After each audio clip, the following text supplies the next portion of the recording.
Bonjour, mesdames et messieurs. Donc voilà, merci Geoffroy pour la parole. Je vais vous présenter les actions actuellement en cours, en tout cas une partie des actions actuellement en cours en RDC concernant la mise en œuvre de l'objectif 11 d'Aichi, actions qui visent in fine à concourir à l'atténuation de ces menaces, de tous ces facteurs qui font qu'aujourd'hui, effectivement, dans une bonne partie de l'Afrique francophone et en RDC en particulier, les aires protégées sont dans une situation délicate, et la biodiversité en général. Donc, cette mise en œuvre de l'objectif 11 d'Aichi intervient dans le cadre d'un programme piloté par l'ICCN, qui est donc l'Institut congolais pour la conservation de la nature, qui est donc l'établissement public en charge de la gestion des aires protégées en République démocratique du Congo, dont certains collègues nous rejoindront peut-être plus tard. Et l'ICCN, voilà, il y a un ancien collègue de l'ICCN qui arrive. Merci Georges. Donc l'ICCN pilote ce programme avec le Fonds mondial pour la nature, le WWF, en RDC. Donc c'est le programme qui s'appelle PARAP, comme programme d'appui au réseau des aires protégées, et c'est un programme qui a environ 3 ans. Alors, pour commencer, quelques brefs rappels concernant la République démocratique du Congo. Là encore, je pense que la plupart d'entre nous connaissent ce pays, mais je pense qu'il est important de rappeler que la RDC est le pays des superlatifs. C'est un pays de taille continentale, plus de 2 300 000 km², deuxième pays en Afrique de par sa superficie. Si on essaye de se représenter cet espace, la distance entre la façade atlantique à l'ouest et la frontière Burundi-Rwanda à l'est équivaut à une distance entre Dakar et Ouagadougou, par exemple, ou entre Rome et quasiment Stockholm. Donc c'est un pays extrêmement vaste, un pays qui dispose d'un capital naturel, là encore, incroyable. C'est un des fameux pays de méga biodiversité, où on pourrait étaler, ou en tout cas égrener les chiffres caractérisant cette méga biodiversité sur le plan taxonomique, sur le plan des services environnementaux. C'est un pays qui est connu pour son fameux scandale géologique, avec des ressources minéralières de premier plan, avec également un scandale que l'on pourrait appeler scandale hydrographique. Plus de 60% des eaux de surface du continent sont en RDC. Une bonne partie de la forêt dense humide du continent africain se situe également en RDC. Donc on a tout un capital, un patrimoine naturel de premier plan. C'est un pays qui, malheureusement, en particulier au cours des 2 dernières décennies, a connu une succession de conflits, des conflits plus ou moins globaux, locaux, des phases de stabilité, d'instabilité, qui font que le pays reste dans une dynamique très précaire quant à le fonctionnement de l'autorité publique et les dynamiques de développement.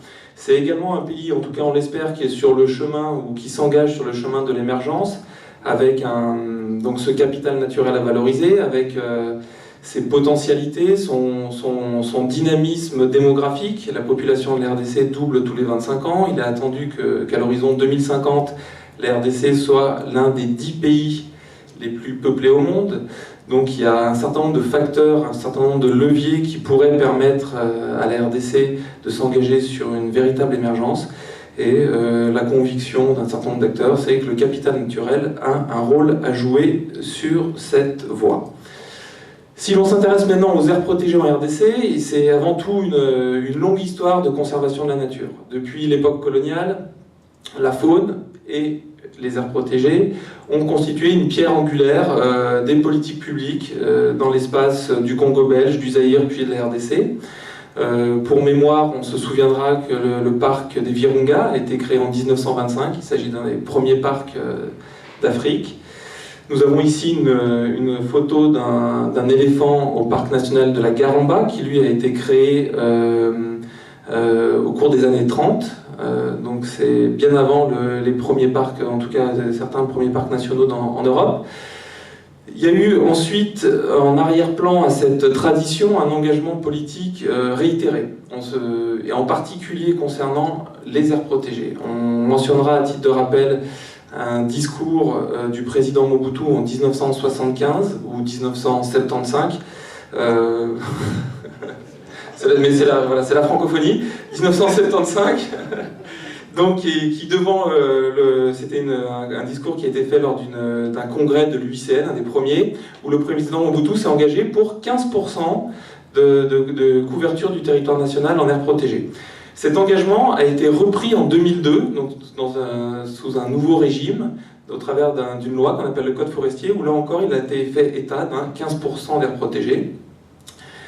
Le 15% est passé à 17% suite à Nagoya, à la conférence des parties de la CBD, aussi au sommet des 3 bassins à Brazzaville. Donc ça c'était en 2010, et puis de nouveau on est repassé à au moins 15% en 2014 avec la nouvelle loi sur la conservation de la nature. Donc l'objectif de superficie est de nouveau inscrit dans un nouveau texte de loi avec une légère décroissance en termes de superficie visée. L'ensemble de cette tradition, de cet engagement politique a résulté en la création d'une vaste collection d'aires protégées. La RDC dispose d'un très grand nombre d'aires protégées, plusieurs dizaines, nous sommes toujours en train de les recenser. Des aires protégées avec des catégories de gestion, avec des statuts différents, là encore plusieurs dizaines, mais qui ont été principalement créées pour protéger la grande faune. Les grands mammifères emblématiques, que ce soit les grands carnivores, les grands ongulés, etc. Donc là, on rejoint maintenant l'introduction faite par Geoffroy. Ces aires protégées ont leur pronostic vital engagé. Et clairement, elles sont toutes, plus ou moins, alors il y a des aires protégées qui fonctionnent mieux et qui arrivent à émerger dans un contexte extrêmement défavorable, mais globalement, ça ne fonctionne plus et ce sont tous les jours des mauvaises nouvelles qui s'amoncellent et des aires protégées qui voient leur valeur, leur qualité de gestion dégradée. Dégradée pourquoi? On a vu ces conflits, il y a eu beaucoup de problèmes liés aux conflits, beaucoup de problèmes liés au braconnage, des problèmes liés aux industries extractives illégales dans les aires protégées, des problèmes de spoliation de terres, un contexte de pauvreté aiguë aussi en RDC, qui fait que voilà, c'est extrêmement difficile aujourd'hui d'entrevoir, à part sur quelques sites, une lueur d'espoir concernant ces aires protégées et leur valeur initiale, la grande faune. Alors, la RDC a décidé de travailler sur l'objectif 11 d'Aichi, et l'a décrypté, décomposé en deux aspects. Le premier, c'est l'objectif de superficie, au moins 17%. Donc on l'a vu, en RDC, au moins 17, au moins 15, 15-17, c'est déjà quelque chose qui est acquis depuis longtemps et qui fait partie des mantras, j'ai envie de dire, de la conservation de la nature sur le plan politique. L'innovation aujourd'hui, ou en tout cas l'idée d'innovation, c'est au-delà de l'objectif de superficie, c'est déjà de s'intéresser à ce qui est mis ici en vert. À savoir que, oui, 17% c'est bien, mais est-ce que nos 17% ou même nos 15% ou nos 10%, nos 12% sont effectivement situés, localisés, articulés sur des zones particulièrement importantes pour la diversité biologique et les services fournis par les écosystèmes? Ça, c'est plutôt une nouveauté. C'était un paramètre qui ne rentrait pas jusqu'à aujourd'hui dans l'équation RDC.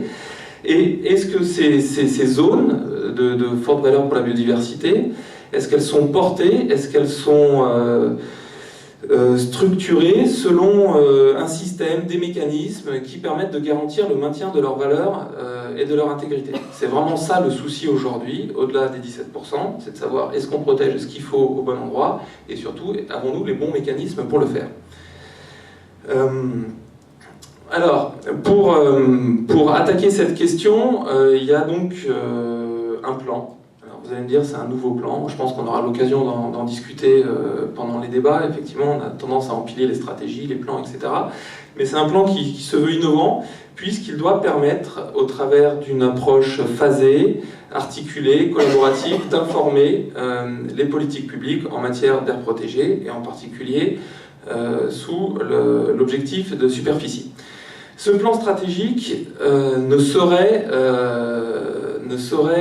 s'ancrer dans le Congo contemporain, dans la RDC contemporaine.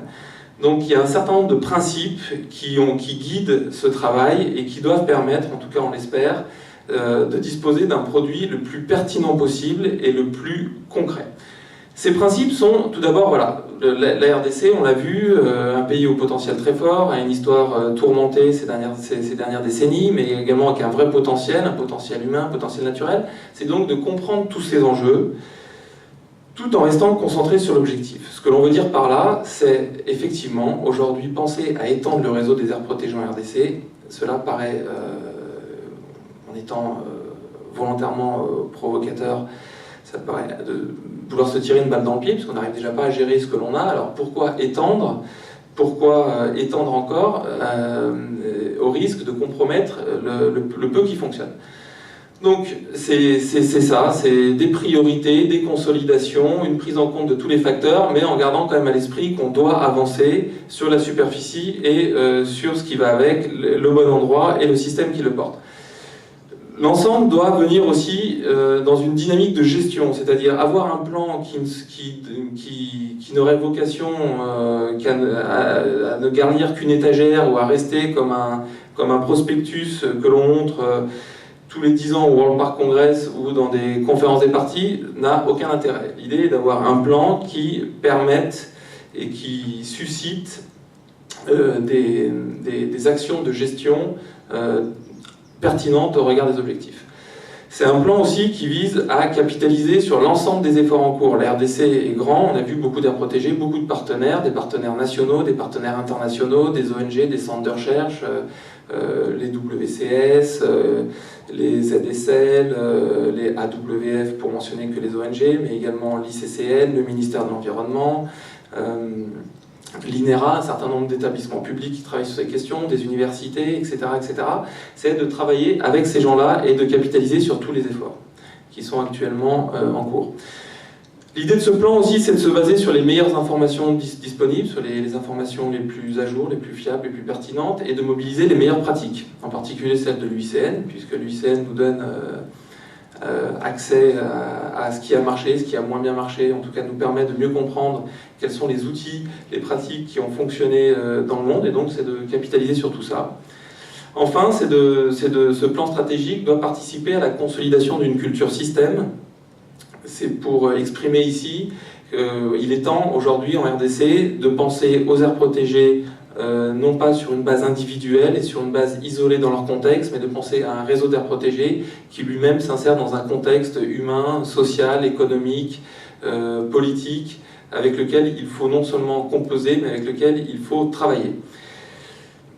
Donc voilà, l'ensemble de ces principes font qu'il a été extrêmement important dès le départ d'inscrire ce travail au sein du département technique et scientifique de l'ICCN. C'est-à-dire que voilà, l'idée, c'est l'ICCN qui porte cette démarche avec de l'appui technique et financier du WWF et d'un certain nombre de partenaires, mais c'est pour aussi, in fine, renforcer les capacités, renforcer l'intervention de l'ICCN et de son bras armé qui est le département technique et scientifique. Alors, ce réseau, on a dit, ce plan s'articule sur différents éléments dans une approche phasée. Le cœur programmatique, c'est un tableau de principes, critères et indicateurs qui devra permettre de préciser ce que l'on attend du réseau. Que souhaite-t-on pour ce réseau? Des principes issus de la volonté politique, des critères qui, eux, vont se structurer autour des critères proposés par le UICN, la CBD sur les réseaux d'aires protégées, des indicateurs qui vont vraiment refléter l'état du réseau attendu, souhaité par la RDC. Ce tableau de PCI est renseigné par deux blocs analytiques, une analyse des lacunes, on y reviendra rapidement, et une analyse du contexte. C'est donc les deux pieds de ce tableau qui va ensuite permettre de formuler des objectifs opérationnels pour avancer sur l'objectif 11 d'Aichi, donc les 17%, mais surtout la localisation et le système qui amène de garantir le maintien des aires protégées et de leur valeur. Alors, si on s'intéresse à l'itinéraire analytique, notre analyse des lacunes, donc c'est de travailler sur les éléments focaux de la biodiversité, donc cette grande faune, la grande faune historique, la grande faune valeur structurante du réseau actuel, c'est de surtout pas la laisser tomber, c'est plutôt d'essayer de sauvegarder ce que l'on peut encore sauvegarder. À titre d'exemple, si on s'intéresse aux zèbres en RDC, aujourd'hui ils sont peut-être 19, ils étaient 17 il y a 2 ans, maintenant ils sont peut-être 19, il y a 19 zèbres aujourd'hui en RDC, au parc national du Pemba, donc ceux-là il faut les sauver. Il y a probablement quelques dizaines maximum de bubales roux, voilà, donc ceux-là il faut absolument faire quelque chose. Les éléphants, la situation de l'éléphant, Geoffroy en a parlé, en RDC devient aujourd'hui extrêmement inquiétante, où pour vous donner des ordres de grandeur, on est passé de l'ordre de plusieurs dizaines de milliers, voire 100 000 éléphants dans les années 80 à 5 000, 7 000 éléphants aujourd'hui, et qui, pour la plupart, sont dans des populations sous pression, menacées. Donc voilà, c'est s'intéresser à ces éléments focaux de la biodiversité, la grande faune, la flore, mais c'est aussi commencer à travailler sur les services environnementaux. On a eu l'occasion de présenter la semaine dernière une contribution sur cette démarche vis-à-vis du REDD+, donc c'est de commencer à travailler sur ces aspects-là. De passer ensuite ces éléments ici dans une analyse des lacunes, travailler éventuellement aussi avec les zones focales ou les zones clés pour la biodiversité, les KBA. Il y a eu aussi pas mal de discussions lors de ce World Park Congress sur ces aspects-là, donc ça ce sont des outils. Et de prendre ensuite tous ces résultats et de les confronter, de les critiquer, de les discuter au regard du contexte de la RDC du XXIe siècle. Un collègue nous a souvent répété qu'il fallait penser aux aires protégées du XXIe siècle, donc c'est ça, c'est se dire ok, voilà, nos quelques éléphants qui restent, le rôle des aires protégées en matière d'atténuation du changement climatique, etc. Comment comprendre les lacunes mises en avant au travers du contexte, la démographie, le développement, les infrastructures, l'agriculture, les industries extractives, la sécurité, la collaboration transfrontalière, etc. C'est un peu un pot pourri de tout ce qui fait le Congo du XXIe siècle. Donc une fois qu'on a sorti ces deux analyses, alors pardon, avant de continuer ces analyses, ça représente un peu l'effort qui est en cours pour nourrir ces deux analyses. C'est-à-dire, l'essentiel, c'est qu'il faut disposer de données à jour. La RDC, c'est très grand, il y a eu différentes phases d'investissement en matière de recherche, en matière de suivi de la biodiversité. Le constat que l'on peut faire aujourd'hui, c'est que les informations disponibles sont lacunaires, ne sont pas à jour, sont peu fiables. Donc il y a tout un effort de collecte d'informations, depuis faire une liste des aires protégées de la RDC, faire une carte des aires protégées de la RDC, recenser quels sont les éléments clés de la biodiversité encore présents, quel est le contexte social lié à cette biodiversité dans les aires protégées, quelles sont les valeurs et bénéfices sociaux, quels sont les principaux points relatifs à l'efficacité de gestion des aires protégées. Donc c'est tout ça, il y a un travail qui est en cours de collecte d'informations, mais également de mobilisation des données existantes générées par d'autres partenaires. Donc ça paraît peu de choses, mais c'est ça a été une grosse partie de notre travail en termes d'investissement. Une fois que donc ces analyses vont être conduites, courant 2015 probablement, nous allons avancer sur un tableau de PCI, donc défini et renseigné dans le cadre d'un processus inclusif, qui lui va déboucher sur des objectifs opérationnels, on l'a dit de façon très concrète, sur les 5 prochaines années, que faire sur le plan thématique, sur le plan géographique, pour avancer sur l'objectif d'Aichi. L'aspect extrêmement important, c'est d'inscrire tout cela encore dans un renforcement des outils, des capacités pour le suivi et la mise en œuvre de ces objectifs. Alors les facteurs d'innovation, en tout cas ceux qui sont attendus à l'issue de ce travail, c'est de pouvoir cibler les efforts de conservation de manière rationnelle et convaincante au travers des aires protégées existantes, au travers probablement de nouvelles aires protégées, mais ça demandera peut-être d'en laisser des anciennes sur le côté, de s'intéresser également aux mécanismes de conservation hors aires protégées. C'est aussi, et ça c'est un point important, de permettre une meilleure prise en compte des aires protégées dans les dialogues nationaux, l'aménagement du territoire, les budgets nationaux, le lancement de cette fameuse dynamique d'économie verte. Donc c'est de pouvoir repositionner l'ICCN et les aires protégées dans ces forums-là et de permettre d'avoir une prise de décision informée.